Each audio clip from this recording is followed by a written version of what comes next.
剩菜究竟应该趁热放进冰箱，还是放凉再放呢？原来我们呀一直都弄错了。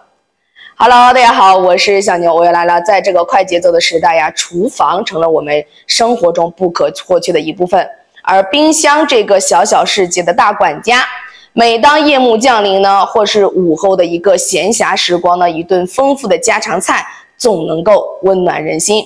但随之而来的呢，就是剩菜的问题，却让不少家庭犯了难。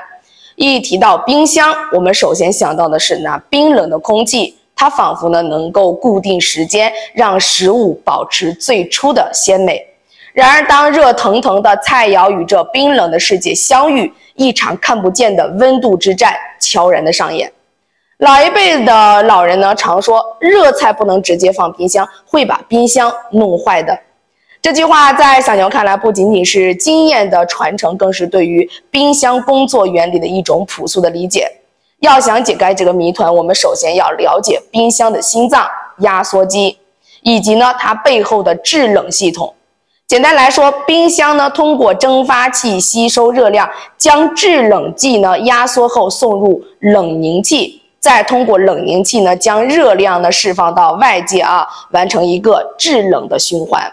在这个过程中呢，冰箱内部呢维持着一个相对于稳定的低温环境，以确保食物的新鲜与安全。但当我们把热菜直接放入冰箱时呢，情况就会发生了变化。热菜携带的高温会迅速升高冰箱内部的温度，这就好比寒冷的冬天突然打开了一扇窗户，暖气瞬间外泄。为了恢复原有的低温的状态呢，冰箱压缩机不得不加大工作力度，频繁启动。这不仅呢是增加了能耗，也加速了压缩机的磨损。那么在长期看来呢，确实是可能是压缩冰箱的使用寿命。那么热菜不能直接放冰箱，是不是就意味着我们要等它完全冷却之后再放入呢？这呀又涉及到了另一个关键问题：食品安全。根据某食品检测的一个研究院的实践的一个数据剩菜在4%的一个环境下保存6个小时之内，其亚硝酸盐含量和微生物数量呢都保持在安全范围之内。然而一旦放在温室如25摄氏度下尤其是凉拌菜这类滋生细菌的食物，微生物的增长速度呢将成倍的增加，严重威胁到我们的健康。小牛在这里要强调的是呢，食物安全永远是第一位的。我们不能因为担心冰箱受损就忽视了剩菜存放的时间窗口，特别是在夏季高温的时节，室温下的食物更容易变质，成为细菌滋生的温床。当然，最好的方法呢，还是从源头上减少剩菜的产生。小牛建议大家在烹饪尽量呢要做到定时定量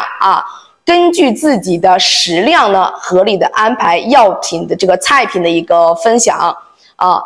这样呢，不仅呢避免这个浪费食物资源，还能够保证每餐呢能够吃到新鲜可口的美食。同时呢，也要学会合理搭配食材，让每一道菜呢都能够物尽其用，发挥最大的营养价值。在这个充满智慧的时代呢，冰箱已经不仅仅是一个简单的储存工具。它更像是我们生活中的一位贴心的助手。通过科学合理的使用冰箱，我们不仅能够延长食物的保质期，还能在忙碌的生活中享受到更多的便捷与健康。那么希望小牛今天的分享呢，能给大家对于冰箱的使用呢带来更深一层的理解，也希望大家在日常生活中呢更加的注重食品安全的节能排放，共同营造一个更加美好的生活环境。